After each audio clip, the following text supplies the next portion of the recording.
Always read the fine print, by questionable quotation. One shot. After being entered into the Triwizard Tournament against his will, Harry does some independent research on what precisely, magically binding, means, and comes up with a very different approach to the competition. As they say, the pen is mightier than the sword. But is the quill mightier than the wand?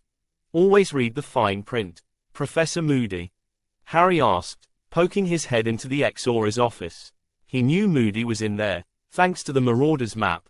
However, he didn't see Barty Crouch anywhere. Maybe he had just ducked out or something. May I come in? Aye, Potter, make yourself at home, came the gruff reply. Harry managed to stifle his snort of amusement at the one-eyed, peg-legged professor saying, aye, but that didn't stop his mind from conjuring an image of a swashbuckling Captain Moody swinging a cutlass and casting curses from the bow of a pirate ship, with a triangular hat on his head and a foul-mouthed parrot on his shoulder. He shook his head clear of the image, remembering his purpose, and entered the room. Well, out with it, Potter. Moody pressed, as Harry failed to immediately state the reason for his visit. I'm a busy man. Trying to figure out who entered you into that tournament is not an easy task. I know, sir, and thank you, Harry said gratefully, before continuing. Sir, last night, you said that I was in a binding magical contract.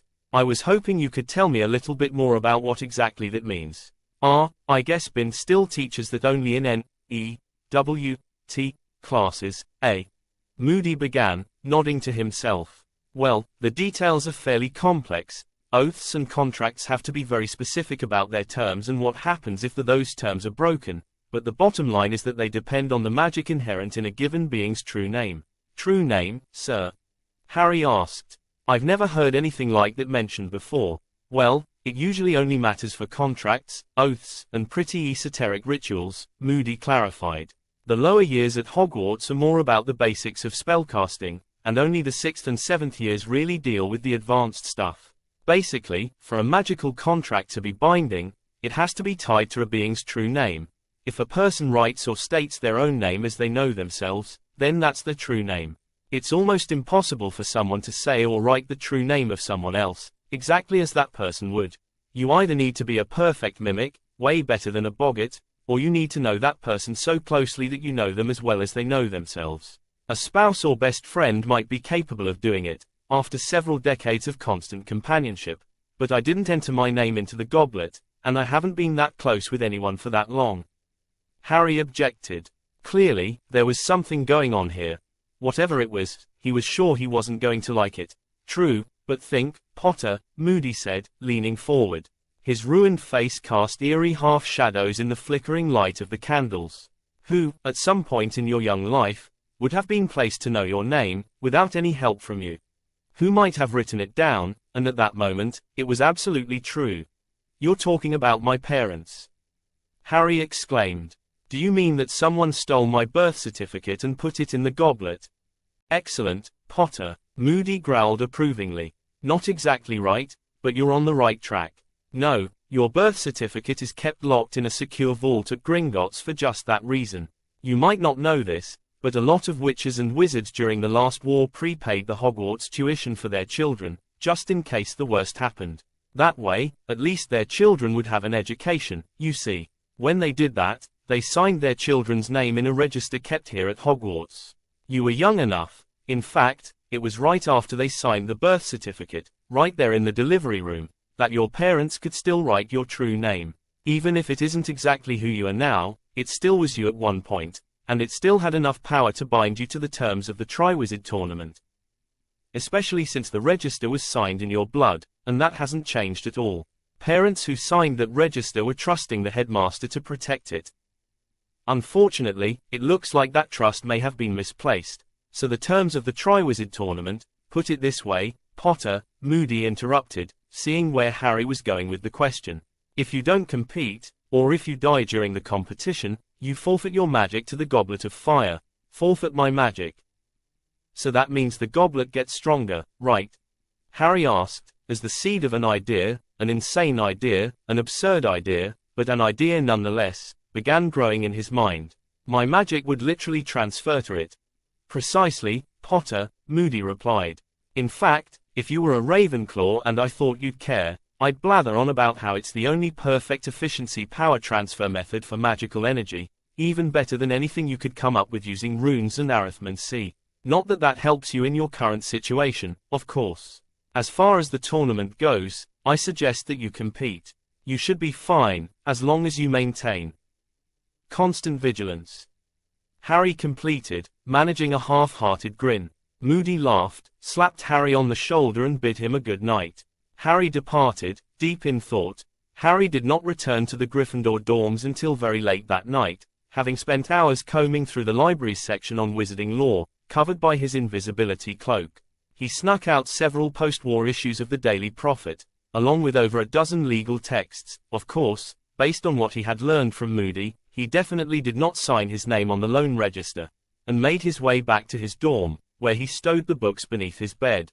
Tomorrow, the work would begin in earnest. Dragons. Harry whispered, numb with shock and fear. He would need a huge amount of power. That night, it had taken well over a dozen experienced wizards to knock out the Horntail with stunning hexes, and fast. This meant moving up the timetable, if he was going to have enough time to practice. Even then, it would likely be a close thing. He would have to launch his plan immediately. Moody had suggested that he find a way to get what he needed, not so subtly hinting at Harry's firebolt. Harry, not being quite mad enough to try to outfly a dragon on a broomstick, decided to take a more straightforward path. He would simply become powerful enough that the dragon ceased to be a threat. That night, Harry watched as over 24 owls winged their way out of the owlery. Thankfully, they were nocturnal, and more than happy to have something to do this late at night. If all went as planned, the majority of the wallet-sized parcels would reach their destinations a few hours after dawn, right as their intended recipients were eating breakfast. Lucius Malfoy was no fool. When the owl presented him with a type-printed note requesting his signature to confirm receipt of the wrapped parcel, he cast every single detection charm that he knew, some of which he had learned from the Dark Lord himself. Finally satisfied that he would not be cursed in any way by the parcel or the note, he signed his name on the dotted line with a flourish and handed the note back to the owl, who gripped it delicately in its claws. The owl hooted, bobbed its head respectfully, and returned to the skies. As the owl winged away, Lucius turned back to the parcel. He unwrapped the paper and opened the small cardboard box delicately, just in case his charms had failed to detect something, and sneered in irritation when he saw that the box was empty. Bloody fools went to the trouble of including a receipt, but didn't remember to put anything in the box. Annoyed, he stood and strode from the room.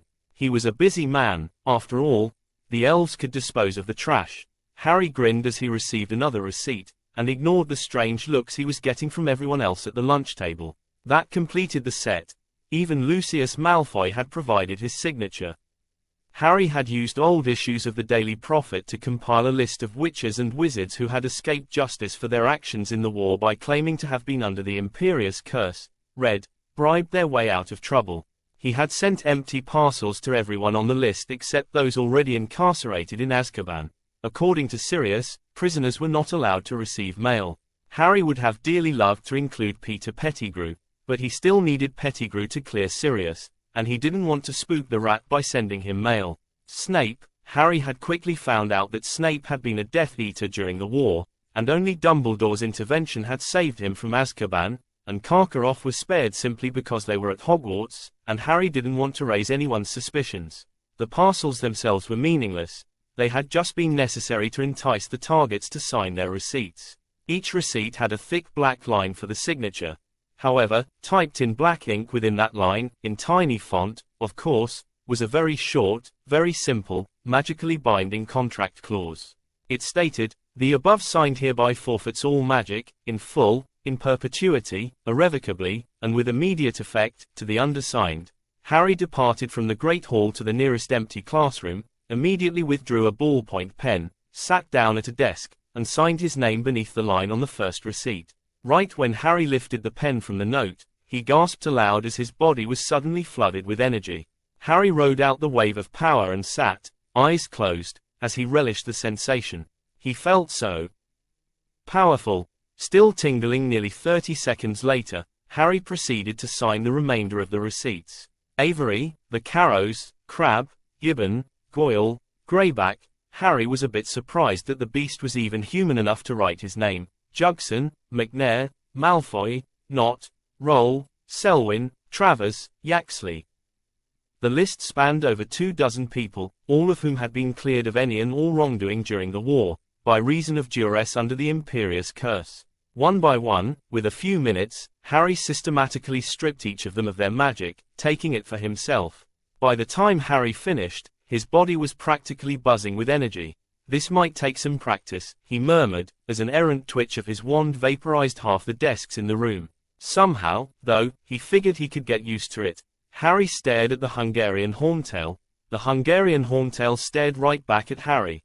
The crowd gradually quieted, watching the intense staring match between a small teenager and a huge dragon.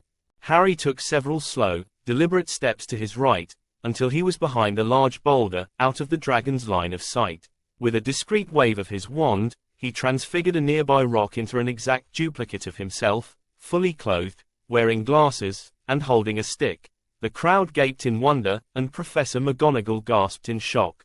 Harry Potter had generally been a fairly good student in her class, but to casually perform nonverbal post-Newt level transfiguration as a fourth year, it simply begged belief. The wonder did not stop there, though. With a poke from his wand, accompanied this time by a single spoken word, the teenager sent his doppelganger striding out from behind the boulder. This time, it was Professor Flitwick who was pleasantly surprised. Anima was an animation charm that typically controlled one specific action. Here, however, a 14-year-old was using a single anima to seamlessly control the entirety of what appeared to be a fully articulated model of a human body. A third-year spell, used to create a post-Newt level effect. From the dragon's perspective, it would appear as though Harry had simply come out from cover, moving at the speed he had been. In fact, it even looked like he had not broken his stride. While not Harry circled slowly to the right, Harry raised his wand once more, and tapped the tip against the top of his head. Instantly, he completely disappeared from view, leaving nothing behind.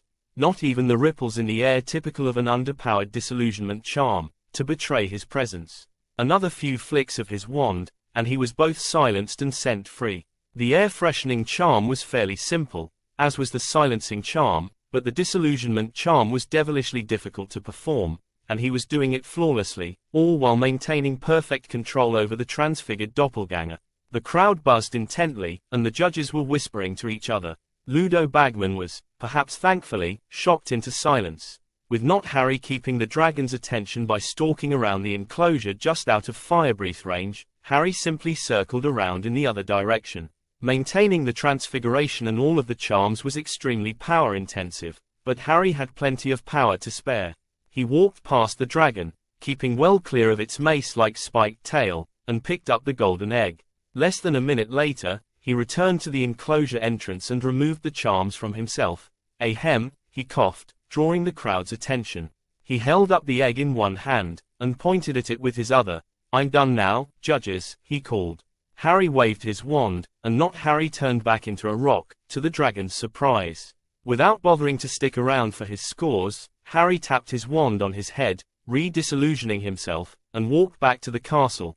After his perfect success, as the judges had all, in some cases, grudgingly, given him top marks, in the first task, all talk of Harry having cheated his way into the Triwizard Tournament disappeared. Many students, including Ron, apologized for their lack of faith and their insults, but Harry was not so quick to forgive. It had all reminded him too much of second year, when the entire school shunned him, believing the ridiculous rumor that he was a nascent Dark Lord. Harry enacted a policy of cool cordiality toward those who had been most outspoken against him, and reserved a particularly cold shoulder for Ron. After all, Ron was supposed to have been his best mate, so his betrayal was both more painful and less forgivable. All in all, though, Harry's life generally improved. His marks in class skyrocketed, as he could now cast virtually any spell with ease. He had always been one of the most powerful students in his year, but adding the power of over 24 fully grown wizards put him in another league entirely. People bothered him much less, save for Malfoy, who continued to require the occasional jinx or hex, and the Daily Prophet stopped slandering him. In fact, the only irritant was, surprisingly, his other best friend.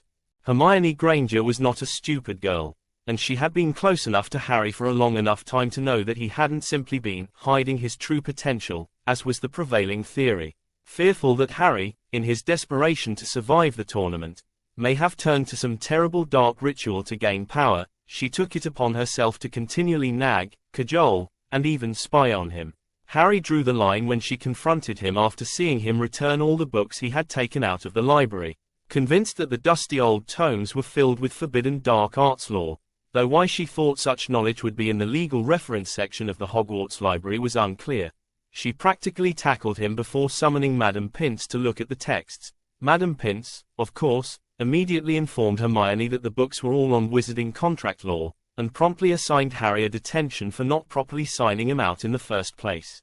Hermione fled in tears, feeling that Harry was still at fault for lying to her, even if she didn't know what exactly he was lying about. Harry was mostly just confused and annoyed by the whole episode.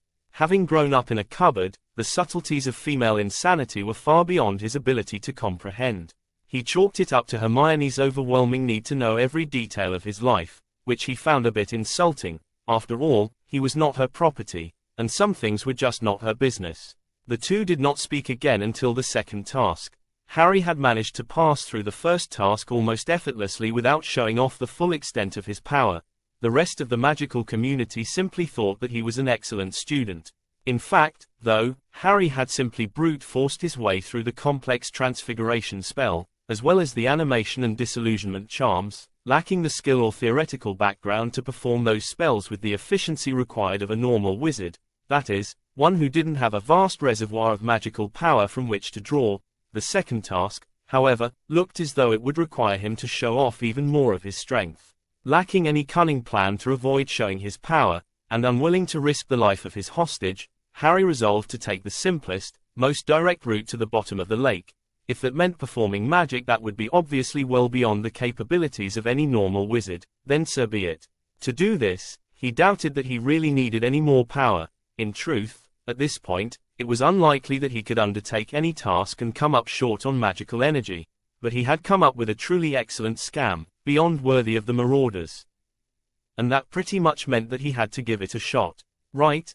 In his initial, frantic rampage through the Hogwarts library just after speaking to Moody about contracts, Harry had vaguely noticed some information that was tangentially related to the subject at hand. At the time, he had passed up the opportunity to investigate further, preferring, and rightfully so, to remain focused on his more immediate concerns. Now that the tournament was effectively in the bag, at risk of becoming overconfident in his power, Harry was seriously beginning to think that the only way he could lose would be if he actually tried to. He had the leisure time necessary to indulge his curiosity. What he found left him practically giddy with anticipation. It turned out that Magical Britain held a number of clever ways to get people to sign or state their true names. Of particular note to Harry, hitting the sweet spot for being generally permanent, highly trafficked, and low security, were two ministry-operated institutions, St. Mungo's Hospital and the Ministry of Magic itself. At St. Mungo's, there was a patient intake register that incoming patients and visitors signed with a blood quill. In fact, this register performed several functions, including tying the patients into the wards and allowing the healers to get an instant diagnosis of any curses or illnesses that might show up in a patient's bloodstream. At the ministry, the visitor's entrance required visitors to state their full names, for the purposes of receiving a visitor's badge. Harry visited the Ministry of Magic first, knowing that it was by far the easier nut to crack. It would help that he would be entirely unobserved while he was in the phone booth that doubled as the visitor's entrance. He simply walked to Hogsmeade under his invisibility cloak, used the flue, under a powerful Notice Me Not charm, from the 3 broomsticks to the leaky cauldron, and walked through Diagon Alley to the Ministry of Magic. Since he didn't actually know how to get to the visitor's entrance from outside the ministry complex, he just walked to the nearest map, which displayed a helpful "You are here" star, along with a short description of the different areas of interest, including where the visitor's entrance was located in London. Only a few minutes later, Harry was in the phone booth. He didn't bother dialing the passcode. He didn't actually need to get back inside the ministry, after all, and stuck a very special disc made from tungsten steel alloy, chosen for its durability. Harry had long since passed the power threshold for permanent transfiguration, so he procured it with a flick of his wand. To the underside of the phone with an irreversible sticking charm, and then covered it with a Fidelius charm. It would have been a very difficult, if not impossible, series of spells for the average wizard to perform due to the extraordinary power requirements, but now that Harry had extraordinary amounts of power, it wasn't a problem. The disc had a contract and Harry's signature engraved into its surface, with a specially prepared voice recording charm layered into the alloy. That way, when people stated their names to receive their badges, the contract would activate. To avoid detection, the contract only demanded 1/20th of each person's magic, and would take effect at midnight. That way, even if someone noticed that they were slightly weaker, they probably wouldn't think to connect it to the trip to the ministry they had made earlier that day. Even better was the idea that Harry had gotten from Moody, who had told Harry that the Goblet of Fire claimed the magic of any champion who died in the tournament. Applying this idea to his new scheme was as simple as adding a clause that required the signee to forfeit all of their remaining magic to Harry upon their death. Street Mungo's required more delicate timing and planning, since Harry would actually be copying the terms of the contract into the register by hand. But the combination of a powerful notice me not charm, an invisibility cloak, and a few well-placed confundus charms was sufficient to prevent him from being detected while he wrote out the contract clauses in the register. The terms and time delay were identical to the contract in place at the ministry.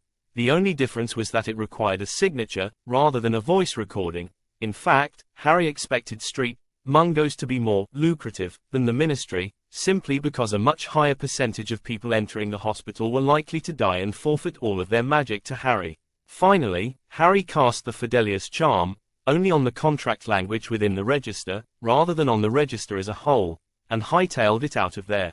All told, executing the plan took less than an hour, and Harry went entirely unnoticed in the hustle and bustle of the morning rush hour. On February 24th, Harry stood at the shore of the lake, focusing on exactly what he wanted, as the other three champions dove into the water. "Point me, hostages," Harry whispered, and his wand immediately spun in his palm to point directly to the center of the lake. "Glacio," he intoned, keeping his wand focused on the spot that the point me spell had indicated. Almost instantly, a circular tunnel of ice, with an opening nearly a dozen feet wide and with walls several feet thick, began to extend down from the surface of the lake. Within moments, the tunnel was complete, albeit filled with water, and dead-ended at the bottom of the lake, fully enclosing the hostages. A flick of Harry's wand and a murmured Evanesco vanished the water within the tunnel. The daylight reflecting off of the perfectly formed crystallized walls illuminated the hostages at the bottom. Even the youngest students in the crowd realized that what Harry had just done had been theoretically straightforward, but, due to the vast power requirements, practically impossible. Even Dumbledore, the vaunted defeater of the Dark Lord Grindelwald, knew that he would have been hard-pressed to match the feat even in his prime, let alone these diminished days. And yet Harry Potter, a mere child, hadn't even broken a sweat. What Dumbledore and the rest of the spectators did not realize was that Harry was actually only showing a fraction of his power. It turned out that he had underestimated the number of people who visited the Ministry of Magic and St. Mungo's. Every day, hundreds of people tripped his trap. True, he only received a 20th of each person's magical power, but with those numbers, he could have been much more conservative and still counted it a huge success. In the few short weeks since he enacted his most recent plan, Harry had stolen, or, as he preferred to think of it, harvested, vast amounts of magical energy, and it showed no signs of slowing down. Though he knew that since each trap would only hit each person once, things would eventually level out, given magical Britain's small population.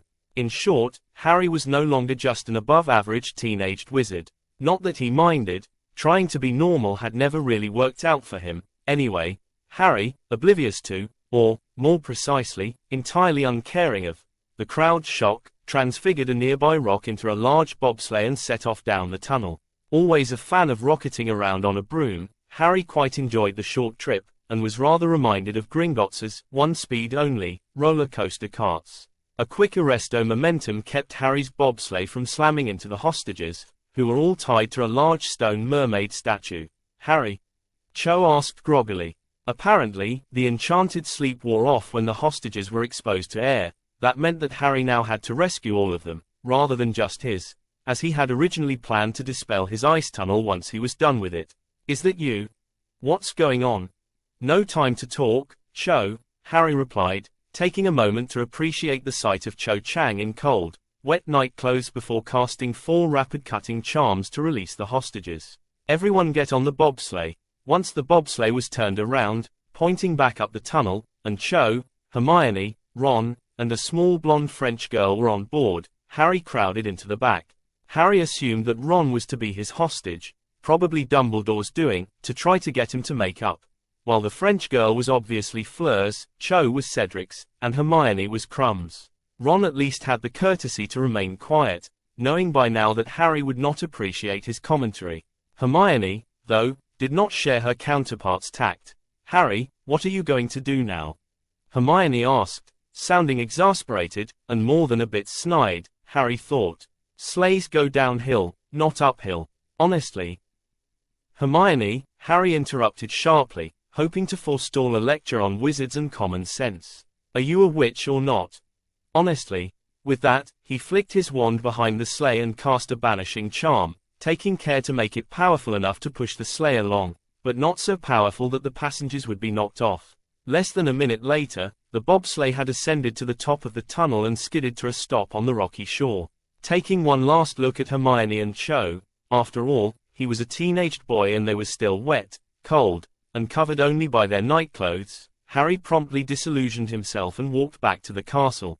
As expected, Harry once again received top marks from each judge for his, by all accounts, incredible performance in the second task. The unfortunate result of showing such power during the task, though, was that several of his professors, almost certainly at the headmaster's behest, began to subtly but constantly try to wheedle information out of him. Their primary and most obvious interest was in how Harry's spellcasting had improved so quickly, expressed most often as, "I can't believe you were able to hide your potential for so long," or, "When did you say you learned that?" But they were also clearly interested in virtually every aspect of his life. It quickly grew tiresome, but Harry had no recourse but to grin and bear it. Surprisingly, though, the one professor he expected to cause him the most problems, actually ended up causing the fewest. Snape, presumably wary of Harry's apparent power and conscious of Harry's deeply rooted hatred for him, began acting carefully neutral toward Harry, who, not wanting their dynamic to return to its status quo ante bellum, made no effort to antagonize the potion's master, creating a very Cold War-esque sort of détente. Thus, in the aftermath of the second task, Harry generally satisfied himself with showing up to class only long enough to perform whatever the day's task was, always on the first try, to Hermione's obvious annoyance, and then immediately leave to go fly on his broom, blow things up, which he passed off as Triwizard Tournament spellcasting practice, but in truth, like the Weasley twins and the Marauders before them, he just really enjoyed blowing things up, or rummaged through the library for interesting tidbits of information. Unfortunately, these pleasant diversions were insufficient to stave off an increasingly persistent sense of stagnation. Harry's revenues of magic from the Ministry and St. Mungo's had stabilized and leveled off to a steady trickle by mid-March. He didn't really have any new ideas for how to increase production, and he figured that at this point, it wasn't really worth his time to lay more single-building traps. He needed something big. At dinner one night, however, the answer suddenly hit him like a blunt axe to the neck. As Harry poked at his treacle tart, which was normally his favorite dessert, but he wasn't really feeling it that night, nearly headless Nick floated through a tiny first year, making her shriek in surprise and spill her pumpkin juice all over her friend.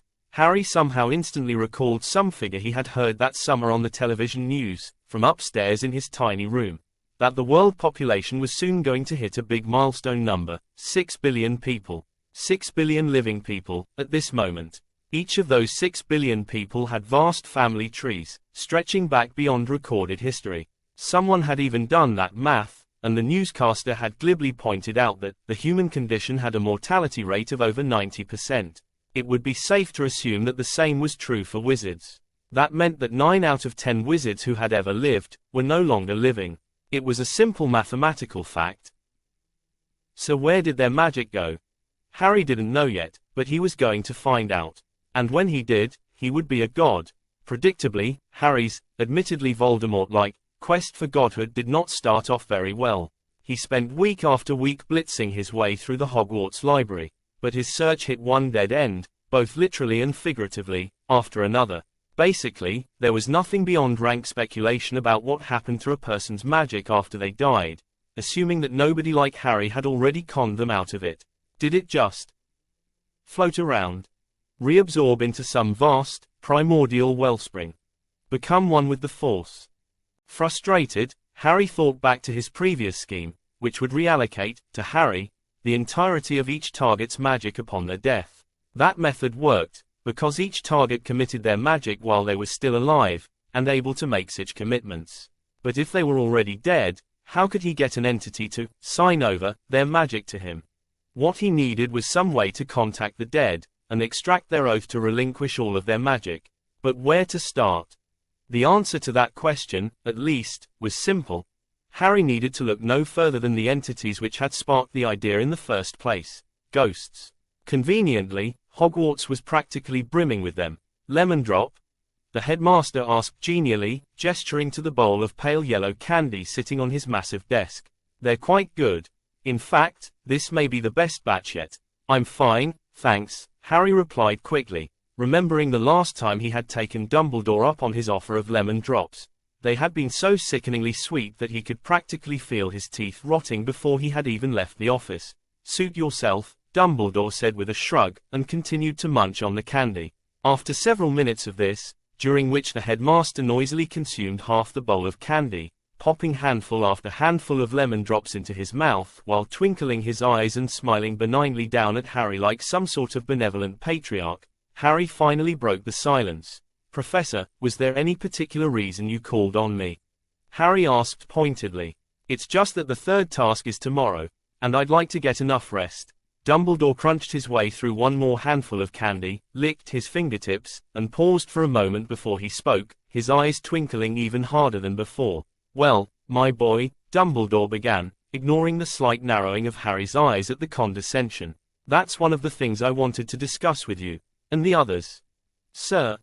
Harry prompted. All in due time, my boy, Dumbledore said pleasantly. Another long moment passed in silence before Harry, already tiring of all this, Dumbledoring, spoke again, with an irritated edge coloring his tone. Well, like I said, Professor, I've got the third task tomorrow, Harry ground out. So I would consider it a courtesy if you would actually get to the point. Sir? Dumbledore's eyes, though still twinkling somewhat, darkened, and the aged headmaster appeared to grow taller, colder, and more powerful. Harry had last seen this version of Dumbledore when Lucius Malfoy stood in this office, with his customary arrogant sneer on his face, after the basilisk incident. Clearly, it was time for business. This morning, Professor McGonagall made an interesting discovery. Harry, as the Hogwarts rumor mill has undoubtedly reported, Dumbledore began, his tone at once deeper and harder than before. She discovered that Professor Cuthbert Binns, who has taught history of magic here at Hogwarts for over a century, was no longer at his post. Soon thereafter, it quickly became clear that all of the ghosts of Hogwarts are missing. Around noon, researchers at the Department of Mysteries noted that all of the ghosts in the whole of Britain have disappeared. The odds of all of them choosing to move on to the next great adventure, all at the same time. Well, let's just say that it would be unlikely. Would you care to shed some light upon this matter? Professor, I have no light to shed on that particular subject, Harry said lightly, meeting the piercing sapphire gaze with his own. It was a simple matter to satisfy the headmaster's legitimacy probes with falsified memories of his own feeling of surprise when he first heard the rumors of the ghost's disappearance. Occlumency came easy to Harry, now that he was able to dump more power into maintaining an illusion of a memory than any given invading legilimens could possibly put into any attempt to discern the truth. He could have kept the headmaster out entirely, but that would have exposed him as an occlumens, and he would never again have any hope of flying beneath Dumbledore's radar. Which could make the next 3 years a bit awkward, to say the least. Dumbledore did not stop his legitimacy probe at just the issue of the ghosts, though. He practically rifled through Harry's mind, searching for any clue as to how Harry had apparently gained so much magical prowess so quickly. Ruthlessly suppressing his rage at the intrusion, Harry simply kept showing the memory of the moment his name came out of the goblet of fire, adding in a false burning sensation throughout his body. Harry's hope was that Dumbledore would conclude that the goblet had backfired when forced to accept Harry as a champion, somehow imbuing him with some of the magical power that it had gained from dead and forfeiting champions over the centuries. As it happened, Harry had already looked into the possibility of harvesting that latent power, but quickly found that there would be no way, short of destroying the cup entirely, It was on his to-do list, of course, but it would have to wait until the cup went back into storage after the tournament. After a long moment of silence, Dumbledore was apparently satisfied, and withdrew from Harry's mind. He quickly ceased his not very subtle attempt at intimidation, and returned his countenance to its customary, kindly old grandfather facade. "Very well, my boy," the headmaster said with a sigh, as though Harry had somehow disappointed him by not having anything useful to report or confess. Harry could now see this for the sort of manipulation that had gotten him to run into danger in the past, and was not moved. "As you well know, if there is ever anything you would like to tell me, I am here. Good night, Harry." "Thank you, sir," Harry said, standing to leave. As he reached the door, he turned around and addressed Dumbledore again. "Sir, you mentioned that you also wanted to talk about the third task." "Ah." Dumbledore was obviously surprised, and took a moment to catch up. Clearly, in his attempts to spin his web, he had forgotten how he had brushed Harry off earlier. "I just wanted to wish you good luck, my boy." After making his escape, Harry walked back down the stairs and returned to his dorm, stewing in his irritation at the headmaster. Thankfully, he was tired enough that he was able to fall asleep quickly. After all, consuming the magic of the spirits of the dead had been hard work. Ludo Bagman's whistle blew, and Harry strode forward, displaying no outward signs of trepidation. The crowd stared, waiting for Harry's next big spectacle. However, Harry was sick of the attention, both positive and negative, that the Triwizard Tournament had drawn to him. So many people had made such a big bloody deal about it. The best way to show how little the whole thing interested him, he decided, was to make the task look as trivial as possible. To that end, he walked right into the maze. And then right through the first wall. And the second. Less than 6 minutes later, based on Harry's 54-point lead, as each point was worth 6 seconds, just as Bagman was preparing to blow the whistle again to send Crumb into the maze, Harry appeared at the judge's table. The Triwizard Cup was nestled under his right arm, and his right hand held his wand. Of more immediate interest, though, was the strange cloth bundle in his left hand. "I won," Harry said. He was clearly heard by everyone present, as the crowd had silenced itself in anticipation of a victory speech, matter-of-factly, setting the cup on the table. "And I even brought you all a few presents." With that, Harry unceremoniously dumped a horrifyingly misshaped, scaly baby-looking creature out of the bundle and onto the table. Before anyone could react, he reached into his pocket and withdrew a rather weathered-looking grey rat, and then smacked it onto the table as well. A flick of his wand forced the rat into his true, albeit still unconscious, form. "Meet Peter Pettigrew," Harry deadpanned, as the judges jumped back from the short, balding man that had suddenly appeared practically on top of them. "Notice that he is very much alive. Observe the dark mark tattooed on his left arm." The crowd's anticipatory silence turned to shocked silence. "But wait," Harry said cheerfully. "There's more. This creepy little baby thing is actually Lord Voldemort's homunculus. He's also still alive. Kind of. He won't be around for much longer, though, because I sort of broke him." The silence deepened, and several of the more excitable spectators, including Molly Weasley, fainted. Dumbledore's mouth opened and closed over and over again, but no sounds came out. "Oh, and Minister," Harry called to Fudge, who was still sputtering in disbelief, as he began walking back toward the school. "I'll take the 1,000 galleons. You can keep the eternal glory, so long as Sirius Black is cleared of all charges in time for the morning edition of the Daily Prophet." Silence reigned for several more moments as the witches and wizards present tried to process all of the new information. By the time Harry made it to the school, absolute pandemonium had broken out. The next morning, a vast swarm of owls heralded the arrival of the Daily Prophet. As Harry had predicted, the minister, in an effort to curry favor with the boy who lived, had pulled out all the stops. An on-the-spot interrogation of Riddle and Wormtail by Aurors had resulted in a glut of testimony that would doubtless see many of the supposedly imperious Death Eaters, most of whom were curiously devoid of all magic, having hidden their sudden case of squibness from the community by retreating to their manors for the last several months, thrown in Azkaban, as well as the recapture of Barty Crouch, Jr., who had been masquerading as Alastair Moody all year in order to lead Harry to the graveyard.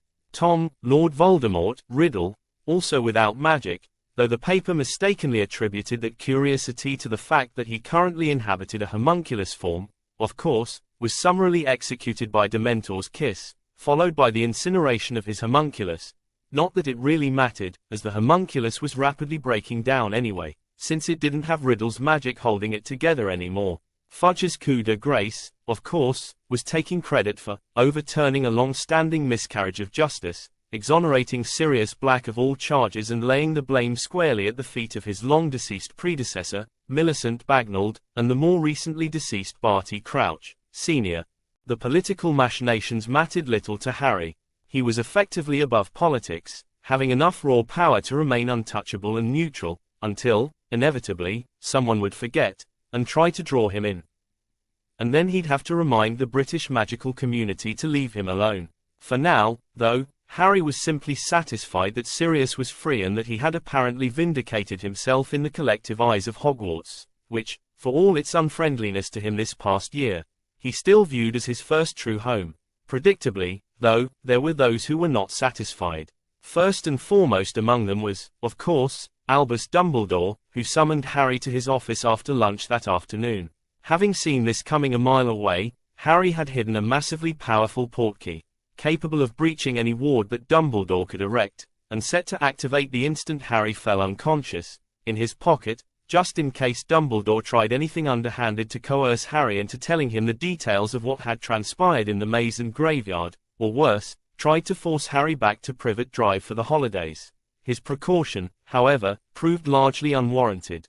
Dumbledore, sensing that the balance of power, both politically and magically, in magical Britain was now heavily slanted in Harry's favor, merely congratulated the teenager on his success against Riddle, and asked Harry what he planned on doing next. "Well, I've still officially got 3 years of school left," Harry said with a shrug. "Though Hogwarts has not been particularly kind to me this past year. I was thinking I might take my owls this summer at the Ministry. If they go well, I might also try to take my newts. And after that." Dumbledore pressed, leaning forward slightly. On the one hand, he no longer needed to groom Harry to defeat Riddle. On the other hand, he wanted to keep an eye on the boy, in case he should begin to go dark. Plus, if Harry gave any interview that referenced wanting to leave Hogwarts because of mistreatment at the hands of the students and staff, it would be a huge black mark on Dumbledore's reputation. Harry shrugged again. "Well, as I understand it, I'm fairly rich, and Sir is my godfather. I assume I'll do whatever and go wherever Sirius thinks is best for me. Personally, I've got my hopes set on a vacation to the French Riviera. I hear the women sunbathe topless there." Outwardly, Dumbledore chuckled genially, like an aged mentor indulging the fancies of youth, while inwardly, he cursed vehemently. Clearly, Harry had no interest in sharing his actual plans. Worse, if Harry truly did leave his immediate future up to the whims of Sirius Black, a distinct possibility, given the orphan's hunger for parental guidance and approval, there was absolutely no way to predict what might happen. The pair could just as easily shag their way through half the witches in France, as they could, with Black's insanity and wealth, at the helm of Potter's power and wealth, topple the government of magical Britain. There was just no telling. "Well, Professor," Harry said, smiling innocently, though he could practically smell Dumbledore's frustration, and both wizards knew it. "I think it's time for me to get going. As you know, I was exempted from the end-of-term exams, so I'm leaving school early this year. Don't worry, though. I've already told my head of house and signed all the proper forms." With that, Harry stood, turned, and opened Dumbledore's office door, which Dumbledore had surreptitiously sealed with his most powerful locking charms as soon as Harry entered the room. The door closed behind Harry, just as Dumbledore reached it. He hoped to catch up to Harry and ask the boy once more what his real plans were. However, when he flung the door open, he saw no trace of Harry Potter. "What do you think, Harry?" Sirius asked, grinning. If he were in his animagus form right now, he would be wagging his tail and drooling at the same time. It had taken surprisingly little effort to set this up. Getting to the French Riviera was one thing, but he would have thought that the Delacours would have put up a little bit of a fight. Harry managed to snap his mouth shut with an audible click, but he was still unable to tear his eyes away from the glorious sight arrayed before his eyes. And Harry, you remember Fleur, right? Say hello. G-G-G-G-U-U-H-H-H-H. Harry Potter was a powerful wizard, but there were some forms of power that would always hold sway over him, and he was suddenly totally okay with that.